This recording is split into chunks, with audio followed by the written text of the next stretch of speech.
사랑하는 성도 여러분, 오늘도 성부, 성자, 성령 하나님의 은혜가 여러분과 함께하기를 바랍니다. 오늘 말씀은 우리가 참 잘 아는 다윗과 골리앗 얘기입니다. 얼마나 유명한지 사실은 교회를 안 다니는 분도 다윗과 골리앗 정도는 다 알고 있는 얘기이기도 하고요. 또 우리 오래 믿은 사람들은 개인적으로 주일학교 때부터 참 흥미진진하게 들었던 얘기입니다.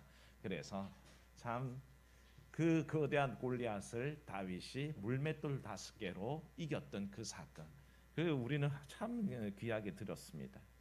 물론 거기에 담긴 의미도 잘 알고 있습니다. 도저히 이겨낼 수 없을 것 같았던 그 난관도 믿음 안에서 이기는 얘기라는 것을 우리가 잘 알고 있죠. 그래서 너무 잘 아는 얘기로 여러분과 말씀을 나눠야 되는데, 오늘은 좀 그 다윗의 승리 속에 있는 영적인 의미를 좀 생각해 보려고 합니다. 오늘 말씀의 다윗의 고백 속에는 골리앗이라는 거대한 적을 만났을 때 그가 어떤 마음가짐을 갖고 있느냐 하는 것이 명백하게 드러납니다. 다윗이 골리앗 앞을 두고 지금 하는 말은 사실은 사울 왕 앞에서 또 백성들 앞에서 그는 이전에 만났던 곰과 사자를 어떻게 이겼는지 얘기를 먼저 꺼집어냅니다. 자기가 양을 치던 때의 일이죠. 34절 말씀 오늘 읽지 않았지만 한번 돌아가 보시면요, 사울 왕에게 그렇게 말합니다. 주의 종이 이 다윗이, 이 연약한 자가 예전에 아버지 양을 지킬 때에 사자나 곰이 와가지고 새끼를 물어가면 내가 뛰어가서 그 입에서 새끼를 건져냈고, 그것이 혹시 나를 해하려고 하면 내가 그 수염을 붙잡고 사자나 곰을 때려 잡았습니다. 그렇게 얘기합니다. 여러분도 가끔 사자나 곰 때려 잡으시죠? 왜 가끔씩 곰 한 마리 잡아서 쓸개 빼먹고 곰발바닥 요리도 드시고 그러지 않습니까? 성경을 우리가 읽다 보면요, 너무 쉽게 지나가는 얘기가 있는데 이 얘기도 우리가 사실은 골리앗에 집중하지 곰과 사자를 생각해 본 적은 없다는 것입니다. 그게 참 쉬운 일이라서 그냥 쏙 지나가는 것처럼 보이는데 사실은요, 곰 때려잡고 사자 죽이는 거 쉬운 일이 아닙니다. 누가 그 곰이나 사자를 이길 수 있겠습니까? 그것도 지금도 다윗은 어떻습니까? 너무 아직 소년 같고 얼굴이 아리아리한 게 어떻다고요? 용모가 아름다웠다 그러잖아요. 힘 하나도 쓸 수 없는 사람처럼 보였다는 겁니다. 그런데도 과거의 일이니 더 전의 일입니다. 다윗이 좀 더 어렸을 때고 좀 더 연약할 때입니다. 그런데 그때에도 뭐를 이겼다고요? 곰과 사자를 이겼답니다. 우리 문종남 집사님 유도하셨는데 곰 이기십니까? 우리 공수 부대 나오신 우리 장로님 곰 때려잡으십니까? 절대 쉬운 일이 아닙니다. 그런데 쉬운 일을 도대체 다윗은 어떻게 감당할 수 있었으며 그것을 왜 지금 다윗이 사울 왕 앞에서 얘기하는가라는 것을 우리가 생각해야 한다는 것이죠. 사랑하는 여러분, 다윗에게는 놀라운 경험이 있습니다. 이 경험은요, 사실은 쉬운 일이 아닙니다.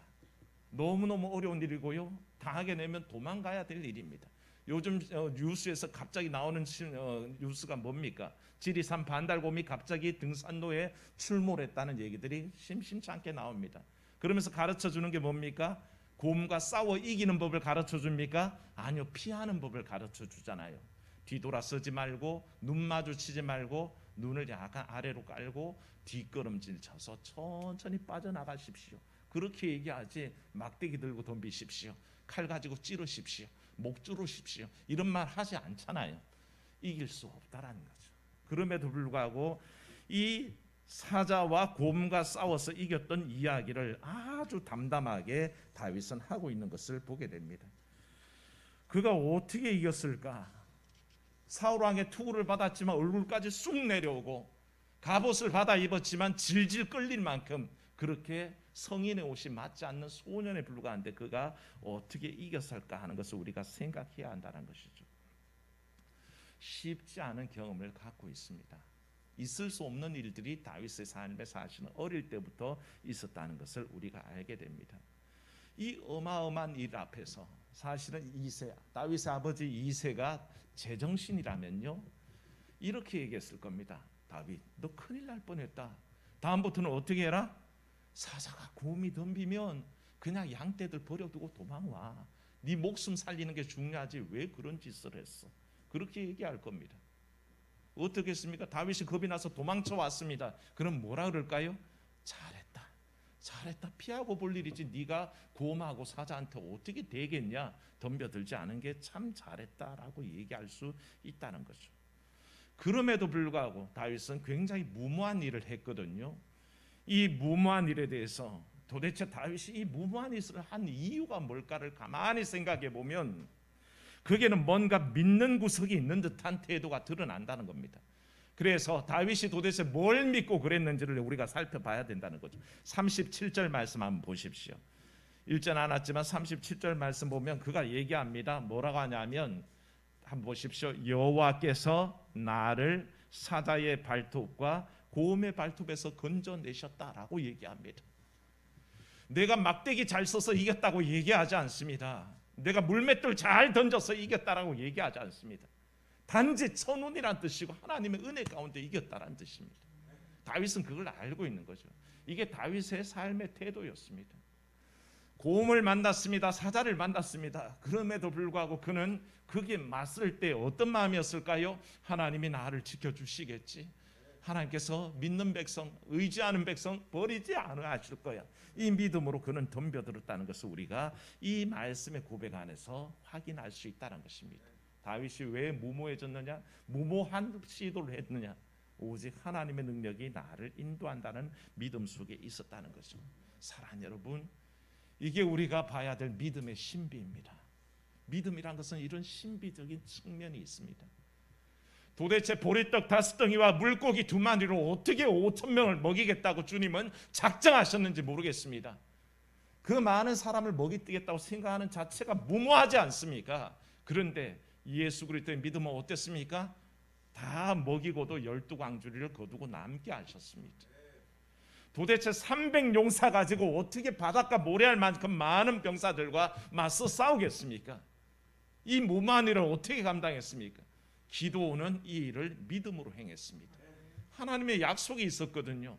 내가 이기게 하겠다.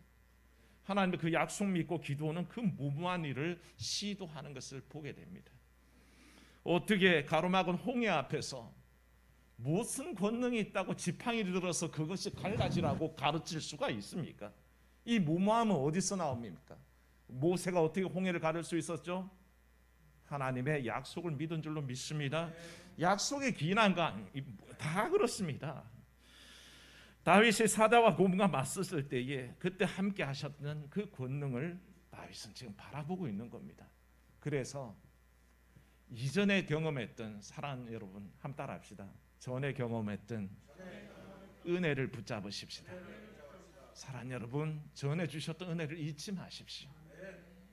다윗은 그것만 붙들고 있습니다. 곰도 이기게 하셨고 사자도 이기게 하셨으니 대상을 바꿔서 골리앗도 이기게 하실 줄을 믿고 있는 거죠. 왜? 곰도 이기게 하셨고 사자도 이기게 하셨는데 그건 내 힘으로 이겼습니까? 그건 내가 막대기로 두들겨 패서 이겼습니까? 내가 물맷돌 잘 던져서 이겼습니까? 아니란 것이죠. 다윗은 그 속에 함께 하셨던 하나님의 은혜를 보고 있었고 그것이 기적이라면 이미 내게 주셨던 기적이 있다면 지금 골리앗과 마주친 이 상황에서 내게 기적은 일어날 것이라는 믿음이 다윗에게 있었던 겁니다. 사랑하는 여러분, 이미 받은 증거 많은데 왜 또 다른 시험에서 위축되십니까? 절대 그러지 마십시오. 받은 복을 세어보시고 받은 은혜를 기억하십시오. 그러면 지금 내게 주어진 어려움도 충분히 이겨낼 수 있다는 것을 알게 됩니다. 다윗의 이야기를 가만히 이렇게 흘러가면서 살펴보면요, 또 한 가지 주목할 것이 있습니다. 처음 그가 양을 칠 때에 사자와 곰과 싸운 것은 놀라운 기적의 일이긴 한데 그 의미는 굉장히 사사롭습니다. 뭘 지킨 일입니까? 자기 아버지의 양을 지킨 일입니다. 그냥 자기 집안의 재산 지키려고 그렇게 무모하게 덤벼들었다는 거죠. 이게 뭐 나라를 구하는 일도 아닙니다. 하나님의 이름을 드러내기 위한 것도 아닙니다. 그는 단지 지금 자신의 양떼를 지키기 위해서, 아버지의 양을 치기 위해서 그 양 안 뺏기려고 싸운 겁니다. 그 무모함이 사실은 있습니다. 그런데 이 일을 행할 때나 지금 상황이 바뀌었죠. 이제는 뭘 구하기 위해서? 나라 구하려고 골리앗 앞에 선 겁니다. 이전에는 사사롭게 자기 재산 지키려고 맞서 싸웠는데 지금은 나라 구하려고 골리앗 앞에 서 있다는 것입니다. 이 모든 일들이 자기의 사사로운 일을 행할 때나 나라를 구하는 일을 행할 때이나 그는 똑같이 누구를 의지합니까? 하나님을 의지합니다. 사랑하는 여러분, 이게 기본 삶의 원리요, 신앙의 원리입니다. 교회 일을 할 때만 하나님의 능력을 힘입습니까? 아니요. 내 개인의 삶을 통해서도 하나님의 능력을 의지할 줄 믿습니다. 그건 변함이 없습니다. 그게 원리입니다. 내 양을 지키기 위해서 일할 때도 하나님을 의지합니다. 교회 일을 할 때도 하나님을 의지합니다. 더 큰 나라를 구하는 일에도 하나님을 의지합니다. 이 원리가 변치 않는다는 것입니다. 다윗을 보십시오. 그는 자기 양떼를 지킬 때도 하나님의 능력을 의지했고 이제 골리앗과 맞선 나라를 구할 때도 하나님을 의지합니다. 그리고 이 일은 점점 더 번져나가는 것이, 골리앗이 나오면서 한마디를 하는 얘기가 있습니다. 그가 뭐라 그러냐 하면 다윗을 가만히 보면서 업신여깁니다. 그리고 업신여겨서 하는 말이 뭐냐 하면 이렇게 얘기하죠. 43절 말씀 보십시오. 뭐라 그럽니까? 블레셋 사람이 다윗에게 이르되 네가 나를 개로 여기고 막대기를 가지고 내게 나왔느냐 하고. 누구의 이름으로? 누구의 이름으로요? 아니요, 그의 신들의 이름으로. 블레셋 신들의 이름을 가지고 들먹입니다. 그가 믿는 이방의 신의 이름을 가지고 다윗을 저주하고 있습니다.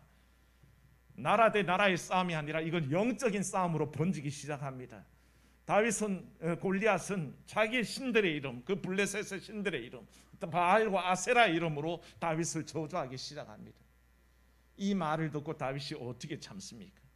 예전의 싸움은 양떼를 지키기 위한 싸움이요, 골리앗에 맞설 때까지만 해도 나라를 구하는 싸움이었는데 이제는 골리앗이 싸움의 판을 벌립니다. 더 넓힙니다. 뭘로? 신들의 전쟁으로 만들어버립니다. 그래서 골리앗이 얘기하죠. 우리의 신들의 이름으로 다윗 너를 저주하노라. 여기에 참을 수 없었던 다윗의 의분이 있었습니다. 그래서 그가 얘기하기를 45절에 뭐랍니까? 나는 만군의 여호와 이름, 네가 모욕하는 하나님의 이름으로 나아간다. 네가 감히 네 신 따위로, 그 잡신 우상으로 나를 저주하느냐? 천만에, 나는 무너질 수 없다. 내 하나님의 이름으로 너와 맞서겠다라고 나아가는 것을 보게 됩니다.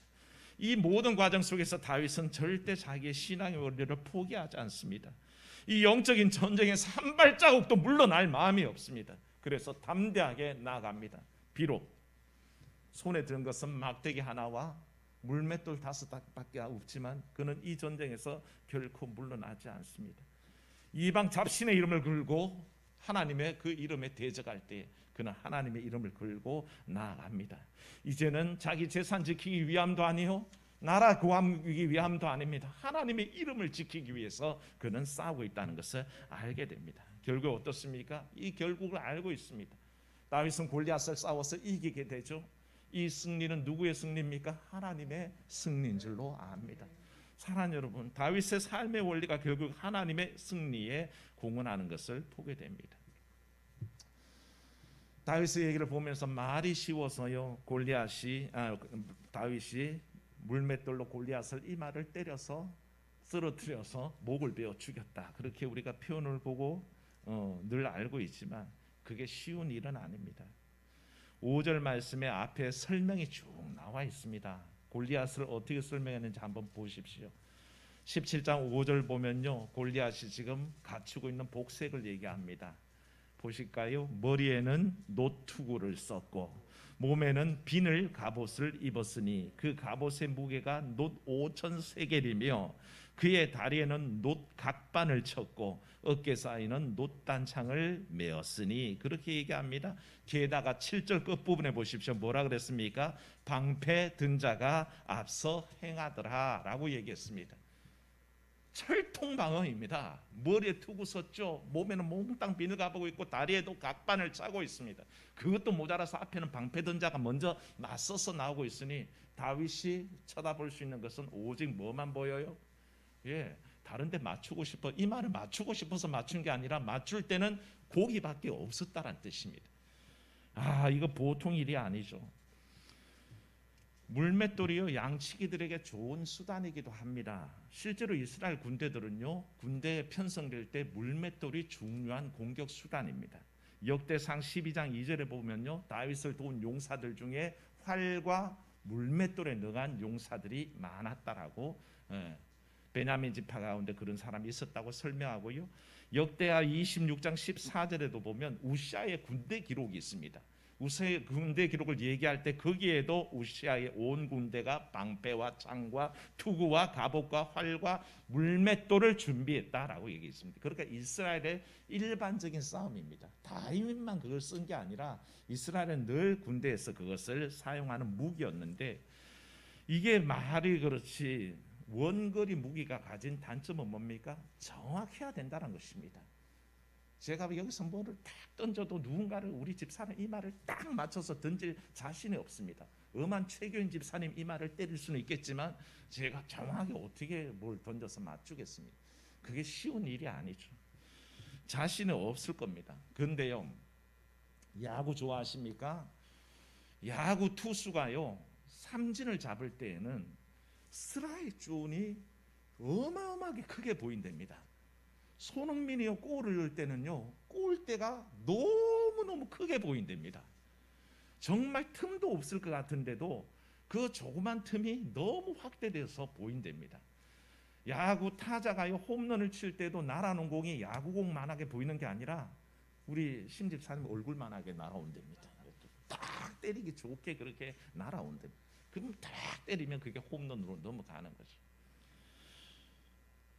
다윗이 골리앗의 얼굴을 딱 볼 때 무슨 생각이 들었을까요?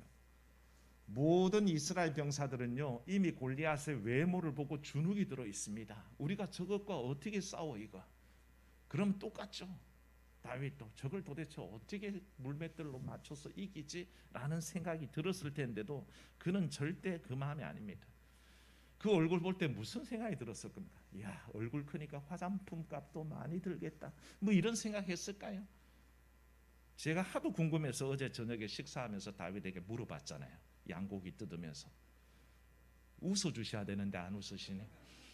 그래서 다윗 왕이시여, 그때 무슨 생각 드셨습니까? 했더니 다윗 왕이 이렇게 대답을 했습니다. 야, 넓어서 맞추기가 너무 쉽다. 저렇게 넓으니 대충 던져도 맞겠다라는 생각이 들었다라고 그렇게 얘기를, 농담입니다. 제 생각이 그렇습니다. 다윗의 믿음이 그렇게 보인다는 것입니다. 사람의 생각에 따라서 어떤 이들은 야, 맞출 데가 없네, 저 얼굴 저만큼밖에 안 남았는데 저걸 어떻게 맞추지라고 생각했지만, 어떤 이는 하나님이 함께 하시면 내가 맞추리라 하는 마음이 있었을 겁니다.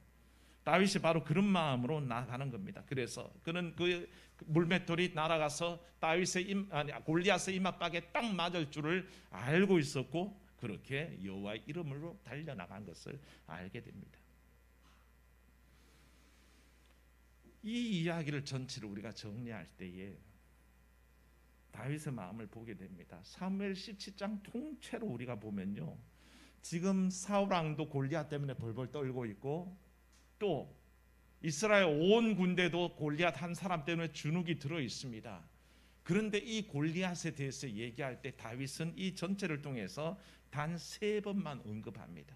26절, 36절, 37절에 얘기하는데 골리앗의 이름도 관심 없습니다. 골리앗인지도 모릅니다. 단지 저 할례 받지 않은 블레셋 사람이라고 얘기합니다. 왜 저 할례 받지 못한 블레셋 사람을 왜 놔두고 보느냐? 하나님을 모욕하는데 그때 한번 언급하고요. 또 다시 나아갈 때에 모두가 공포의 대상처럼 여기지만 저 할례 받은 사람의 손에서 하나님은 나를 건지실 것이다. 다윗은요, 골리앗을 그냥 야만인 취급해버립니다. 취급도 안 하는 셈이죠. 그렇게 3번 딱 언급할 때 블레셋 할례받지 않은 블레셋 족속 정도로만 언급합니다. 그런데 전체를 통틀어서 다윗이 언급하는 것은 하나님의 능력입니다. 하나님의 능력을 언급할 때가 9번 나옵니다. 다윗은 대적을 바라보면서 골리앗을 보면서 사실 골리앗은 별로 생각하지 않습니다. 하나님의 능력을 생각합니다. 산술적인 비율이 3대 9입니다. 적을 바라보는 말은 단 3번만 얘기하고 그걸 이길 하나님의 능력은 9번을 얘기한다는 뜻입니다. 사랑하는 여러분, 여러분에게 닥친 공포, 여러분에게 닥친 두려움, 여러분의 위기 3번만 보십시오. 대신에 3배로 하나님의 능력을 바라보시기를 축원합니다. 그게 믿음의 원리입니다. 앞에서 움직이는 골리앗이 왜 신경 쓰이지 않겠습니까? 눈에 거슬리죠. 바라보이죠. 그러나 너무 그게 집착하지 마시라는 겁니다. 단 3번만 보십시오. 그리고 그 3배로 하나님의 능력을 바라보십시오. 그때에 다윗에게 완벽한 승리가 주어진다는 것을 알게 됩니다. 다윗은 정작 싸워야 되는데 골리앗에게는 관심이 없습니다. 오히려 이기게 하시는 하나님의 능력을 바라보고 있다는 것이 놀라운 일이죠. 그가 사용하는 용어가 또 놀랍습니다. 45절 말씀 보면요, 이렇게 얘기합니다. 이스라엘 군대에 하나님의 이름으로 나아간다, 그렇게 얘기하잖아요. 우리의 번역은 그냥 이스라엘 군대입니다. 근데 이를 원문으로 보면요, 복수형을 사용해서 이스라엘의 군대들의 하나님의 이름이라고 얘기합니다. 이스라엘 군대는 지금 맞서 싸우는 한 군대밖에 없습니다. 그런데 왜 다윗의 믿음 속에 이스라엘의 군대들일까? 왜 다윗은 복수로 이것을 표현했을까라고 얘기할 때 우리는 이 대목에서 떠오르는 게 있습니다. 왜 하나님의 군대라고 할까? 왜 마하나임, 하나님의 군대라고 얘기할까? 생각해 보면 다윗의 눈에는 보이는 게 있다는 것입니다. 여러분들 엘리사의 얘기를 기억하실 겁니다. 아람 왕에서 쳐들어와서 엘리사를 잡아 죽이려고 다 포위하고 있었습니다. 그때 게하시가 벌벌 떨며 얘기하죠. 우리 다 죽게 생겼습니다. 선생님, 어떡합니까? 적군들이 저렇게 우리를 포위했는데요. 그때 엘리사가 뭐라 그럽니까? 게하시야, 네가 어리석다. 우리 편이 더 많다. 무슨 말입니까? 적군이 다 뺑돌로 쓰고 선생님하고 나밖에 없는데요. 그때에 엘리사가 기도합니다. 하나님, 저 청년의 눈을 열어 주옵소서. 그렇게 기도했더니 게하시의 눈이 열립니다. 아람 군대가 포위하고 있는데 그 뒤를 포위하고 누가 있었습니까? 불말과 불병거가 가득 있는 것을 보게 하셨다는 겁니다. 오늘 다윗의 눈에도 똑같이 보이는 겁니다. 지금 블레셋의 군대가 우리를 장악할 것 같지만 다윗의 눈에는 무슨 군대? 하나님의 군대가 있다는 것입니다. 이스라엘의 군대들이 있다는 것입니다. 눈에 보이는 군대가 전부가 아니라 오히려 더 포위하고 계신 하나님의 불말과 불병거까지 바라보는 믿음이 다윗에게 있었던 겁니다. 그래서 그렇게 표현하는 것을 짐작합니다. 사랑하는 여러분, 세상은 골리앗처럼 우리 힘으로 어찌할 수 없이 보이는 대적으로 우리 앞에 섭니다. 그리고 조롱하죠. 니까지 어떻게 하겠느냐. 자기의 신의 이름을 걸고 우리를 조롱하겠죠. 세상의 이름으로 우리를 조롱하겠죠. 돈과 권력과 명예의 이름으로 우리를 조롱하겠죠. 하지만 그 앞에서 우리는 이겨내야 합니다. 오직 믿음으로 이기는 여러분 되시기를 축원합니다. 하나님의 이름으로 맞서 싸워야 합니다. 다윗 시대는 칼과 창 들고 호령하는 모습으로 골리앗 앞을 가로막았지만요, 오늘날에는 그렇지 않습니다. 사단이요, 골리앗이라는 이름으로 우리 앞에 우울증과 자포자기와 자살과 실직과 금리 인상과 물가 인상과 코로나와 같은 전염병, 우크라이나 전쟁 같은 그런 골리앗의 모습으로 우리를 가로막습니다. 하지만 무서워하지 마십시오. 오직 여호와의 이름으로 승리하는 역사가 있기를 주의 이름으로 축원합니다. 은혜로우신 하나님 아버지, 우리가 어릴 때부터 들어왔던 다윗과 골리앗의 이야기를 통해서 다시 한번 그 다윗의 믿음을 바라보며 우리도 우리 앞에 닥친 이 대적 골리앗을 어떻게 이겨야 할지를 마음속에 새기게 됩니다. 하나님, 이전에 주셨던 그 기적들을 우리 마음속에 품게 하시고 이미 이겨내게 하셨던 수많은 위기의 순간 함께 하셨던 그 능력을 기억하게 하여 주시옵소서. 곰과 사자도 이겨낼 수 없는 우리였지만 이기게 하신 것처럼 골리앗 역시 이기게 하실 것을 다윗은 바라보고 있었습니다. 하나님, 살아나오는 날 동안에 우리에게 은혜 아닌 것이 무엇이 있습니까? 언제는 우리가 우리 힘으로 살아왔습니까? 언제는 우리가 언제 위기를 우리 힘으로 이겨 극복하고 나왔습니까? 은혜였습니다. 그러니 앞으로의 우리에게 닥칠 모든 위기도 은혜 가운데 주의 능력으로 참으로 이겨낼 줄을 믿고 고백합니다. 우리 마음을 받아 주시옵소서. 오직 우리가 이 땅에서 승리하는 비결은 영적인 싸움인 것을 알게 해주시고, 세상이 자신의 이름을 걸고 골리앗이 자기 이방신의 이름으로 다윗을 조롱했던 것처럼 세상이 자기의 이름을 걸고 우리를 공격하지만 하나님, 우리는 하나님의 이름 앞에서 담대하게 하여 주시옵시고 오직 주의 영광과 주의 이름을 위해서 싸워 이겨나가는 경험을 하도록 도와주시옵소서. 주께서 우리를 온전한 걸음걸음으로 인도하시고 늘 동행하옵기를 우리 주 예수님 이름으로 기도하옵나이다. 아멘.